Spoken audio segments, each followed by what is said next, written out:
Bom, a gente agora vai entrar no 55. A gente antes tinha falado da antinomia imanente.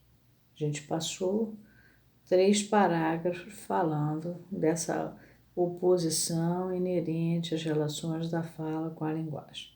Agora a gente vai falar da antinomia inversa.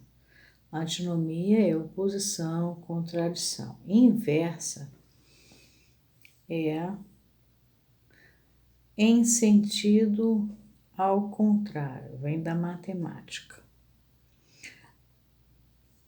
Por uma antinomia inversa, então, por uma oposição, uma contradição em sentido contrário, observa-se que quanto mais o ofício da linguagem se neutraliza, quer dizer, se anula, se inutiliza, se paralisa, aproximando-se da informação, mais lhe são imputadas redundâncias. As redundâncias são as repetições, os excessos, as prolixidades, as abundâncias, o palavrório, se estiver falando de fala. Aproximando-se da informação, mais lhe são imputadas redundâncias, tá? Então, essa noção de redundâncias, de repetição e tal, partiu de pesquisas tão mais precisas quanto mais eram interessadas, havendo recebido seu impulso de um problema de economia referente às comunicações a longa distância. A gente aqui teve o telégrafo. O Brasil foi, projeto Rondon, o Rondon, por exemplo, ele implantou o telégrafo em todo o Brasil. Com isso ele conectou o Brasil todo, porque antigamente para você entrar no Brasil, você tinha que sair do Brasil lá no sul e voltar de novo para o Brasil. Ele conseguiu fazer chegar o telégrafo lá na região norte. Então você passava a ter a comunicação a longa distância, pelo menos aqui no Brasil. E, em especial, a possibilidade de fazer diversas conversas viajarem por um único fio telefônico. Aqui no Brasil a gente teve a partir da Embratel isso. Aí poderemos constatar que uma parte importante do meio fonético é supérflua para que se realize a comunicação efetivamente buscada. Você vai trabalhar, por exemplo, no telégrafo, você vai usar o código Morse, você vai usar aqueles batidinhas, e aí você vai escrevendo o que você tem.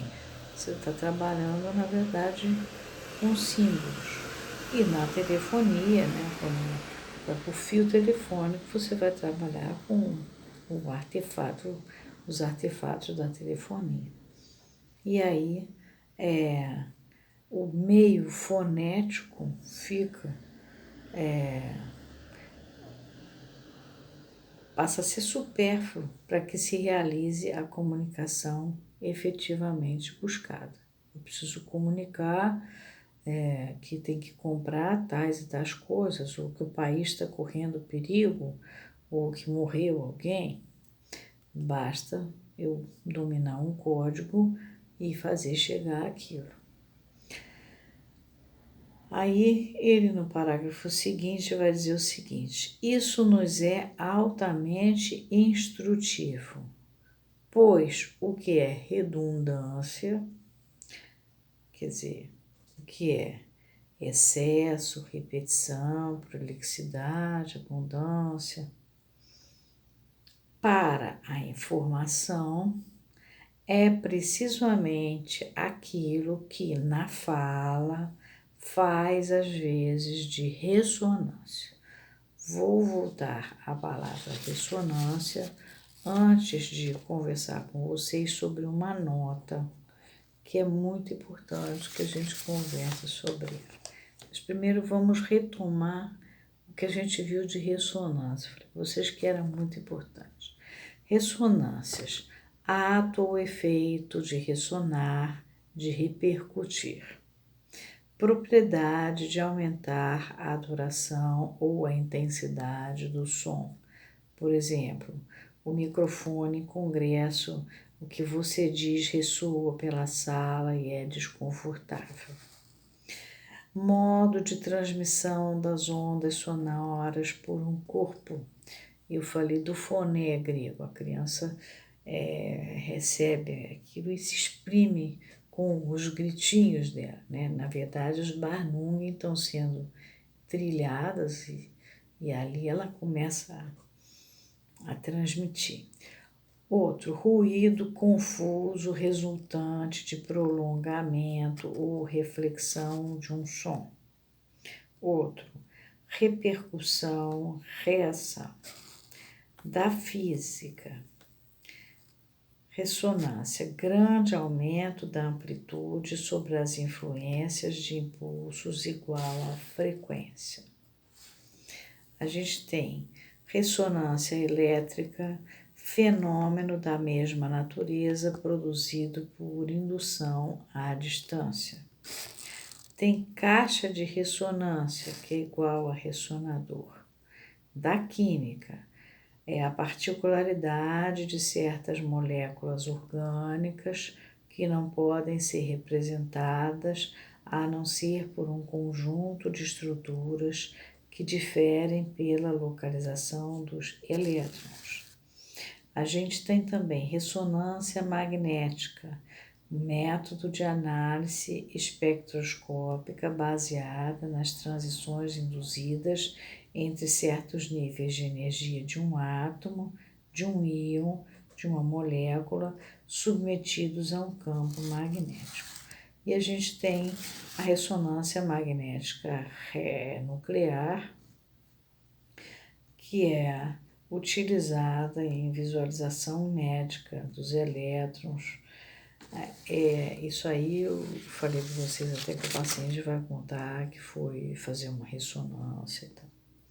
Mas eu trouxe todas as definições possíveis de ressonância já uma outra vez, porque a noção de ressonância é extremamente importante para nós.